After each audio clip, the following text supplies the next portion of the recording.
The stylized look of the Continental, Cormac and his men. And so, we try to keep it slick. I love all of the costumes, obviously, because I devoted my time to each and every one. Sure. Hey guys, my name is Shravan Shah, and today I'm going to be having a conversation with somebody who is responsible for everything that you see here. Sarah, in the house, what's up? Hello. I told you. You did. That's up. But, when I speak to actors, this is the one thing that they say, that we can have the most complex characters, but once we get into the costume, half our job is already done. How true is that? Well, I don't know about half the job, but I think it helps enormously. If they can feel the chemistry through their costume, of course. I'm sure, you've got your own style. I've got my own style. Yeah. So I would hate somebody to hand me something and say, put this on. Yeah. So when I work with actors, we collaborate. Mm-hmm. I hate actors not being comfortable, So yes, if they like the costume, maybe it is half the job because they feel the part, but it's a very important procedure, and everyone, we sit down and we take a lot of time to make sure everyone's comfortable and correct. Perfect. So when you were doing costumes for the Continental, what was the brief like, and what are the three things that according to you defines the costumes of the Continental? So obviously Albert had huge ideas of how he wanted each and every character. He wanted them very individualized. Yeah.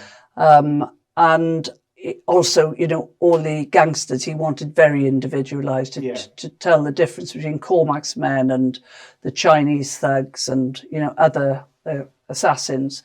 So the most important thing with the Continental was getting the period correct. Yeah, very important. Yeah, but also trying to keep a link with the John Wick franchise. Yeah. So stylized, slick, gritty, dark where it needed to be. So those were, my thought process when I first started, and bringing in original pieces of costume that we could either take a pattern off, so that the cuts were correct, or we could use if we didn't need to duplicate stuff. Yeah. And then the other thing, of course, would have been all the stunts and the action that we needed specific costumes for, because they, had to be movable. They had to be flexible. We didn't want them ripping at every, take. So that, those were, big considerations. Makes sense.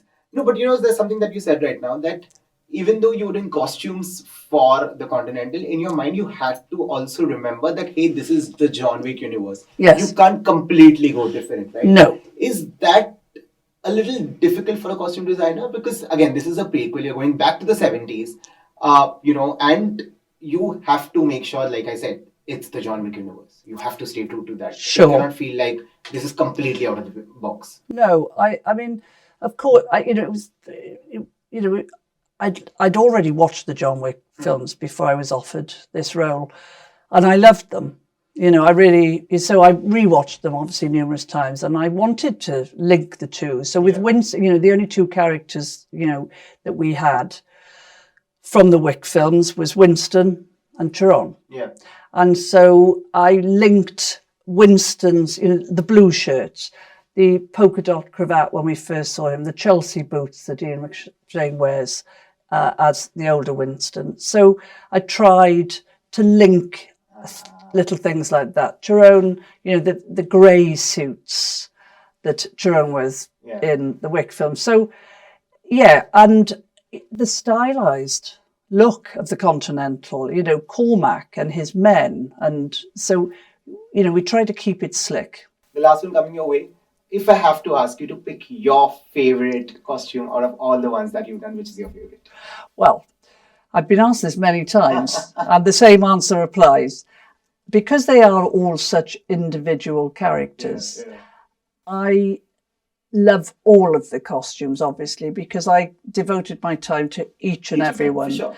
And for me to choose one over another, it would be very hard to. I mean, as I say, all of the characters, were individual and different. Yeah. And so, yes, I can't give you one, but Perfect. I did like them all. No, but I have to say this, Sarah. Thank you so much for talking to me. Last night when I watched the first episode, it was literally like going back to the 70s New York and being like, wow, love this world, love what they're wearing, what are we wearing, each of that. And I think a huge credit for that goes to you. So congratulations already. Thank waiting you. to watch the entire series and hoping to see you super soon. Oh. Till then, this one is a wrap.